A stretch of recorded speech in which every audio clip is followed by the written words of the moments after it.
എനിക്ക് നിങ്ങളുമായി സംവദിക്കാൻ കിട്ടിയ വിഷയം യുദ്ധങ്ങൾ സമാധാനം കൊണ്ടുവരില്ല എന്നുള്ളതാണ്. ആദ്യമായി നാഥനെ സ്തുതിക്കുന്നു. അൽഹംദുലില്ലാ. ഫലസ്തീനിന്റെ മണ്ണിൽ കുഞ്ഞു മക്കളിൽ നിന്നും ചോര ചിന്തി വിപ്ലവം പൊട്ടി പുറപ്പെടുവിക്കാം എന്ന ലക്ഷ്യത്തോടുകൂടി ഇസ്രായേൽ നടത്തുന്ന നരഹത്യക്കെതിരെ വിരൽ ചൂണ്ടാൻ പോലും സാധിക്കാത്ത ജനാധിപത്യത്തിന്റെ പേരും പറഞ്ഞുകൊണ്ട് ജനാധിപത്യ മൂല്യങ്ങളെ അടിച്ചമർത്തുന്ന ഒരു രാജ്യത്തിന്റെ ഭാഗമായിട്ട് ഒതുങ്ങിക്കൂടേണ്ട അവസ്ഥയാണ് നമുക്ക് നിലനിന്നുകൊണ്ടിരിക്കുന്നത്. ഇതിനെതിരെ ആശയപരമായും ആദർശപരമായും വിരൽ ചൂണ്ടുന്നവനെ ഒറ്റപ്പെടുത്തുന്ന ഒരു സാഹചര്യം നാം കണ്ടുവരുന്നു. അതിനുള്ള ഏറ്റവും ചെറിയ ഉദാഹരണമാണ് നമ്മുടെ സോഷ്യൽ മീഡിയയിൽ ഫലസ്തീനിലെ പാവപ്പെട്ട ജനതയ്ക്ക് വേണ്ടി അവരനുഭവിക്കുന്ന ത്യാഗങ്ങളെ കുറിച്ച് നാം ഒരു പോസ്റ്റ് ചെയ്യുകയാണെങ്കിൽ അതിനെതിരെയുള്ള സോഷ്യൽ മീഡിയയുടെ പ്രതികരണം എന്തെന്നാൽ നിങ്ങളുടെ ഈ പോസ്റ്റ് ആളുകൾക്കിടയിൽ തീവ്രവാദം വളർത്തുന്നു എന്നുള്ള രീതിയിലാണ്.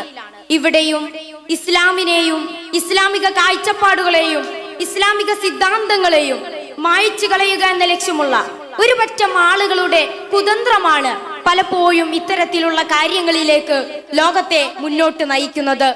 യുദ്ധം നമുക്കിടയിൽ സമാധാനം കൊണ്ടുവരുമായിരുന്നുവെങ്കിൽ ജപ്പാനിലെ ഹിരോഷിമയിലും നാഗസാക്കിയിലും ഇന്നുള്ള സമൂഹം സമാധാനമുള്ളവരായി മാറും. ഇല്ല, അതൊരിക്കലും സംഭവിച്ചിട്ടില്ല. ഹിരോഷിമയിലും നാഗസാക്കിയിലും ഇന്ന് ജീവിക്കുന്നത് അന്ന് അമേരിക്ക ചെയ്തു കൂട്ടിയിരുന്ന വേണ്ടാത്തരങ്ങളുടെയും അല്ലെങ്കിൽ ക്രൂരഹത്യകളുടെയും ദൃഷ്ടാന്തങ്ങൾ നമുക്ക് കാണാൻ സാധിക്കില്ല. എത്ര വലിയ രാജ്യവും എത്ര വലിയ സാമ്രാജ്യവും തകർന്നു പോകുന്നതിനുള്ള പ്രധാന കാരണവും ഇത്തരത്തിൽ യുദ്ധങ്ങൾ തന്നെ. യുദ്ധങ്ങളെ ലോകങ്ങൾ വെടിയുന്നത് വരെ സമാധാനം കൊണ്ടുവന്നതായിട്ട് നാം കണ്ടിട്ടുമില്ല, കേട്ടിട്ടുമില്ല, തൊട്ടറിഞ്ഞിട്ടുമില്ല.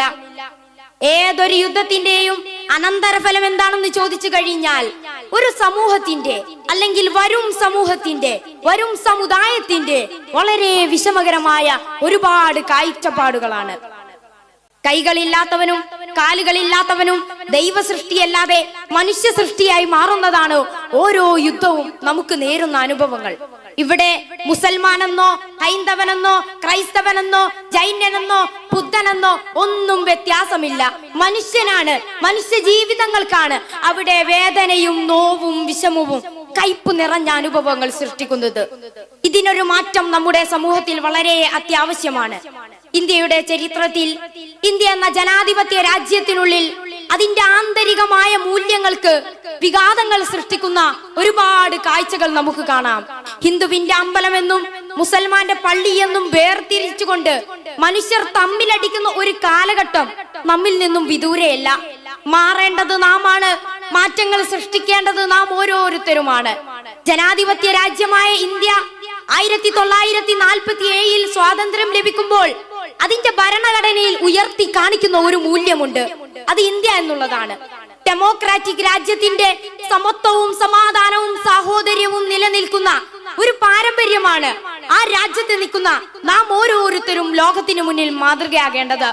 സമാധാനപരമായ ഒരു സമൂഹത്തിന് അല്ലെങ്കിൽ സമുദായത്തിന് നാം സൃഷ്ടിച്ചെടുക്കേണ്ടത് സ്വന്തം അവകാശങ്ങൾ സംരക്ഷിക്കുന്നതിന് വേണ്ടിയിട്ടോ അല്ലെങ്കിൽ താങ്കളുടെ ശക്തി ലോകത്തിന് മുന്നിൽ കാണിക്കാൻ വേണ്ടിയിട്ടോ യുദ്ധങ്ങൾ നടത്തിയ ഒരാളുടെയും അന്ത്യം വളരെ നല്ല രീതിയിലായിരുന്നില്ല അവസാനിച്ചിരുന്നത്.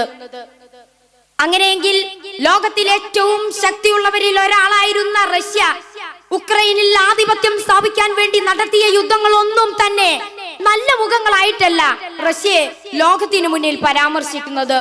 ഇതിനിടയിൽ ഏറ്റവും കൂടുതൽ ലാഭമുണ്ടാക്കുന്നത് ആരാണെന്ന് ചോദിച്ചു കഴിഞ്ഞാൽ പരസ്പരം തമ്മിലടിക്കുന്ന ആളുകളെ കഴുക കണ്ണുകളോട് കൂടി വീക്ഷിച്ചിരിക്കുന്ന USA പോലെയുള്ള വൻകിട രാജ്യങ്ങളാണ്. അവർക്കു ലക്ഷ്യം താങ്കളുടെ കൈവശമുള്ള യുദ്ധായുധങ്ങൾ വിൽക്കപ്പെടുക എന്നുള്ളതാണ്. ഇത്തരത്തിൽ ലോകത്ത് സമാധാനം കെടുത്തുന്ന രാജ്യങ്ങൾക്കെതിരെ വിരൽ ചൂണ്ടാൻ ഇനി വരുന്ന സമൂഹത്തിനും സമുദായത്തിനും സാധിക്കുമാറാകട്ടെ എന്ന് പറഞ്ഞുകൊണ്ട് ഞാൻ എന്റെ വാക്കുകൾ അവസാനിപ്പിക്കുന്നു. യുദ്ധങ്ങളെ കൊണ്ട് സമാധാനം സൃഷ്ടിക്കുന്ന ഒരു രാജ്യവും ഇവിടെ ഉയർത്തെഴുന്നേൽക്കപ്പെട്ടിട്ടില്ല.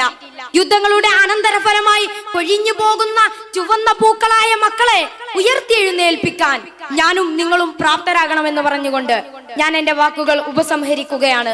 വാഖിറു ദഅവാനാ അൽഹംദുലില്ലാഹി റബ്ബിൽ ആലമീൻ. അസ്സലാമു അലൈക്കും.